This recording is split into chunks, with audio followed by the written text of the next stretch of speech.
Following the mass defection in Delta State, former Governor Ifeanyi Okowa has addressed what he called a misleading social media report, suggesting he regrets being Atiku Abubakar's running mate in the 2023 election. According to his Chief Press Secretary, Olisa Ifeanyi, the former governor observed during the campaign that many Southerners desired a president from the region. Mr. Ifeanyi also described PDP's decision to take Governor Oborowore and other defectors to court as an inconsequential move.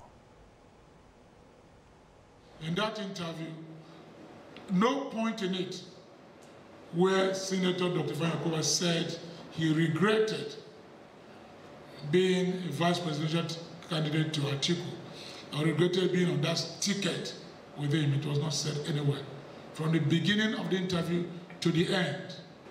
And what Senator Dr. Ifeanyi said in that interview was that in course of campaigns, we even realized that, there was this resolution that we wanted a president from the South. So it was a Southern matter. And because nothing could be done then, PDP was already on the ballot, working hard to win the election, but the people, the electorate, had the powers, and they voted the way they wanted.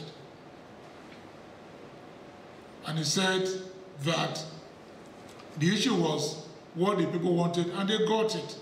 And lessons have been learned from that. The lessons learned is that you must do some kind of needs assessment. What do the people want? Because PDP is in crisis, and that's the basis that we have left as a family. We can't be where there's trouble. The trouble has become too much. Let's bring in lawyer and public affairs analyst Libros Oshoma on the news at 7. Thanks for joining us this hour. We've seen defections happen frequently without consequences. Do you think this is more about political posturing, or could this actually lead to a significant judicial precedent? Thank you, Nifemi. I do not think this will lead to a significant judicial precedent because whatever precedent that would have been pronounced have been pronounced before now. If you remember, when Umahi and Governor Ayade defected, former governor of Ebonyi State, and then later governor of another governor of Cross River State defected, the PDP did challenge their defection in courts, if you remember, all the way to the Supreme Court. And the Supreme Court ruled that even though the Supreme Court had earlier ruled that the mandate belonged to the party, but however, the parliament corrected that notion that if you do not participate in all elections, certainly you cannot reap the benefit of any election. And so the court ruled then that the defection of the governor, there are no consequences for any defection of the governor. And so to that end, Umahi stayed out his tenure, and Ben Ayade also stayed out his tenure, and even though they defected, from the PDP to APC. Also, recently, as already well known, Section 68 and then Section 109, the Supreme Court, the Court of Appeal in the earlier case I cited Section 221 on the ground that political parties are campaigning for vote and all of that. But the Supreme Court, in its wisdom, held that there are no consequences for governors.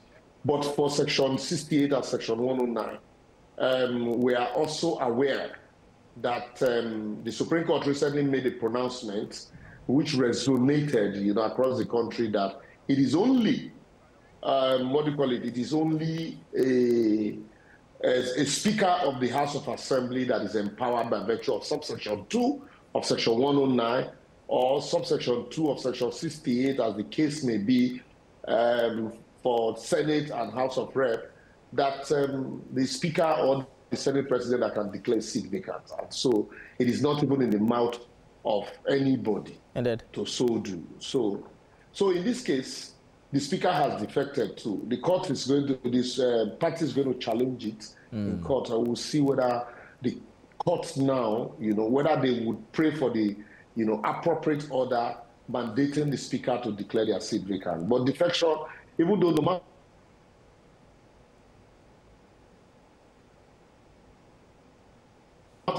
no matter how much we hate defection in Nigeria, it is what it is. Indeed. It has, unfortunately,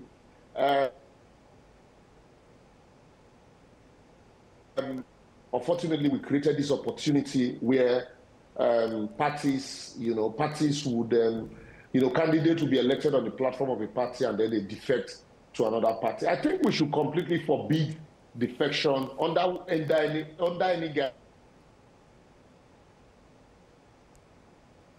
Well, sounds like you're saying, yes, sounds like you're suggesting a forced marriage and that people cannot walk out, of their marriage even if they feel disaffected. But quick one, Mr. Shoma, if you're still there, beyond Delta State, could this wave of defections trigger some domino effect? Some are saying we're going to see another G5, some 5 PDP governors crossing to the other side. What are your thoughts in that regard?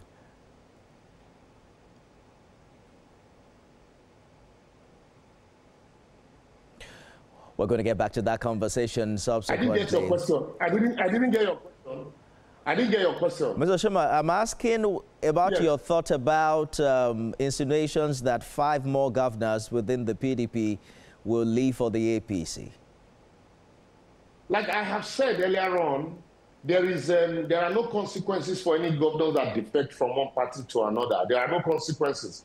We're in this country where 7 governors left the platform of the PDP to move to the APC. Amici was one of them. Eventually 2 went back and the 5 remained. So there are no consequences. And so it is what it is. Until there are consequences, we'll continue to see defection, what we call jumpologies by political parties. So there is no clear-cut definition in our constitution. That is why I listened to the PDP national chairman, Demahu, talking about pursuing the case in court and instructing the national legal advisor of the party to take up that responsibility. But after listening to Kola Olobodinyo, a former spokesperson of the party, he did clarify that he's not sure that the national chairman of the party is referring to the defection of the governors, maybe defection of the members of the House of Assembly, because that of the governor had been settled by the Supreme Court, that there are no consequences. So it's on that ground that I think there will likely going to be more defection from other governors. Lebros Oshoma, lawyer and public affairs analyst, thank you for talking to us. My pleasure.